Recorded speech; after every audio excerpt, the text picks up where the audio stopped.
بسم اللہ الرحمن الرحیم۔ سورہ نحل آیت نمبر 35 تا 37۔ اور جن لوگوں نے شریک بنائے انہوں نے کہا اگر اللہ چاہتا تو نہ ہم اس کے سوا کسی بھی چیز کی عبادت کرتے اور نہ ہمارے باپ دادا اور نہ ہم اس کے بغیر کسی بھی چیز کو حرام ٹھہراتے۔ اسی طرح ان لوگوں نے کیا جو ان سے پہلے تھے، تو رسولوں کے ذمے صرف صاف پیغام پہنچا دینے کے سوا اور کیا ہے۔ اور بلا شبہ یقیناً ہم نے ہر امت میں ایک رسول بھیجا کہ اللہ کی عبادت کرو اور طاغوت سے بچو۔ پھر ان میں سے کچھ وہ تھے جنہیں اللہ نے ہدایت دی اور ان میں سے کچھ وہ تھے جن پر گمراہی ثابت ہو گئی۔ پس زمین میں چلو پھرو، پھر دیکھو جھٹلانے والوں کا انجام کیسا ہوا۔ اگر تو ان کی ہدایت کی حرص کرے تو بے شک اللہ اسے ہدایت نہیں دیتا جسے وہ گمراہ کر دے، اور نہ کوئی ان کی مدد کرنے والے ہیں۔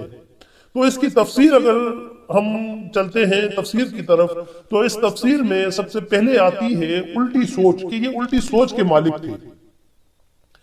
مشرکوں کی الٹی سوچ دیکھیے، گناہ کریں، شرک پر اڑیں، حلال کو حرام کریں، جیسے جانوروں کو اپنے معبودوں کے نام سے منسوب کرنا اور تقدیر کو حجت بنائیں، اور کہیں کہ اگر اللہ کو ہمارے اور ہمارے بڑوں کے یہ کام برے لگتے تو ہمیں اسی وقت سزا ملتی۔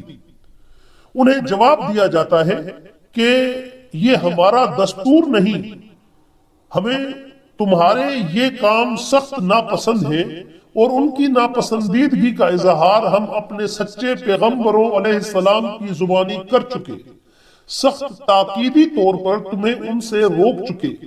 ہر بستی، ہر جماعت، ہر شہر میں اپنے پیغام بھیجے، سب نے اپنا فرض ادا کیا، بندگان رب میں اس کے احکام کی تبلیغ صاف کر دی۔ سب سے پہلے کہہ دیا کہ ایک اللہ کی عبادت کرو، اس کے سوا دوسرے کو نہ پوجو۔ سب سے پہلے جب شرک کا ظہور زمین پر ہوا، اللہ تعالیٰ نے نوح علیہ السلام کو خلعت نبوت دے کر بھیجا، اور سب سے آخر ختم المرسلین کا لقب دے کر رحمت للعالمین صلی اللہ علیہ وآلہ وسلم کو اپنا نبی بنایا، جن کی دعوت تمام جن و انس کے لیے زمین کے اس کونے سے اس کونے تک تھی۔ جیسے فرمان ہے آیت نمبر 25 سورہ انبیاء، تجھ سے پہلے جتنے رسول بھیجے سب کی طرف وہی نازل فرمائی کہ میرے سوا کوئی اور معبود نہیں، بس تم صرف ہی عبادت کرو۔ اور دوسری آیت میں سورہ زرخوف آیت نمبر 45، تو اپنے سے پہلے کے رسولوں سے پوچھ لے کہ کیا ہم نے ان کے لیے سوائے اپنے اور معبود مقرر کیے تھے جن کی وہ عبادت کرتے ہوں۔ یہاں بھی فرمایا ہر امت کے رسولوں کی دعوت توحید کی تعلیم اور شرک سے بیزاری ہی رہی۔ بس مشرکین کو اپنے شرک پر اللہ کی چاہت اس کی شریعت سے معلوم ہوتی ہے، اور وہ ابتدا ہی سے شرک کی بیخ کنی اور توحید کی مضبوطی کی ہے، تو تمام رسولوں کی زبانی اس نے یہی پیغام بھیجا۔ ہاں، انہیں شریک کرتے ہوئے چھوڑ دینا یہ اور بات ہے جو قابل حجت نہیں۔ اللہ نے جہنم اور جہنمی بھی تو بتائے ہیں۔ شیطان کافر سب اسی کی پیدا کیے ہوئے ہیں، اور اپنے بندوں سے ان کے کفر پر راضی نہیں۔ اس میں بھی اس کی حکمت تامہ اور حجت بالغہ ہے۔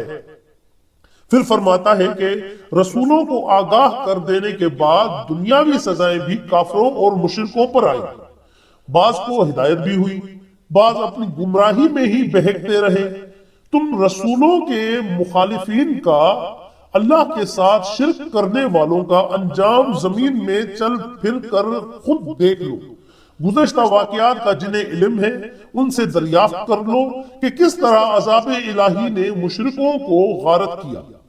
اس وقت کے کافروں کے لیے ان کافروں میں مثالیں اور عبرت موجود ہیں۔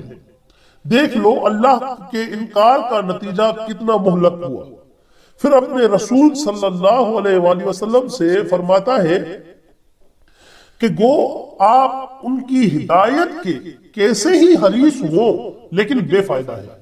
رب ان کی گمراہیوں کی وجہ سے انہیں در رحمت سے دور ڈال چکا ہے۔ جیسے فرمان ہے آیت نمبر 41 سورہ مائدہ میں، جسے اللہ ہی فتنے میں ڈالنا چاہے تو اسے کچھ بھی تو نفع نہیں پہنچا سکتا۔ حضرت نوح علیہ السلام نے اپنی قوم سے فرمایا تھا سورہ ہود میں آیت نمبر 34، اگر اللہ کا ارادہ تمہیں بہکانے کا ہے تو میری نصیحت اور خیر خواہی تمہارے لیے محض بے سود ہے۔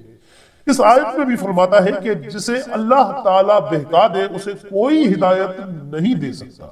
جیسے کہ اور آیت سورہ اعراف آیت نمبر 186 میں، جس کو اللہ رہنمائی سے محروم کر دے اس کے لیے پھر کوئی رہنما نہیں ہے، اور اللہ انہیں ان کی سرکشی ہی میں بھٹکاتا ہوا چھوڑ دیتا ہے۔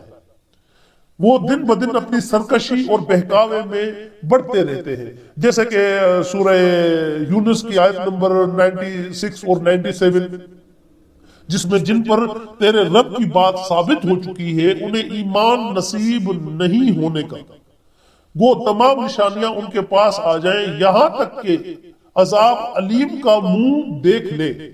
پس اللہ تعالیٰ ان کی شان کا امر اس لیے کہ جو وہ چاہتا ہے ہوتا ہے، جو نہیں چاہتا نہیں ہوتا۔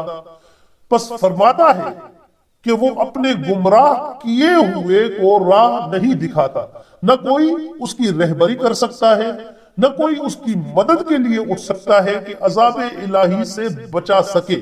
جیسے سورہ اعراف آیت نمبر 54 میں، خلق و امر اللہ ہی کا ہے اور رب العالمین ہے، اور اس کی ذات بابرکت ہے، وہی سچا معبود ہے۔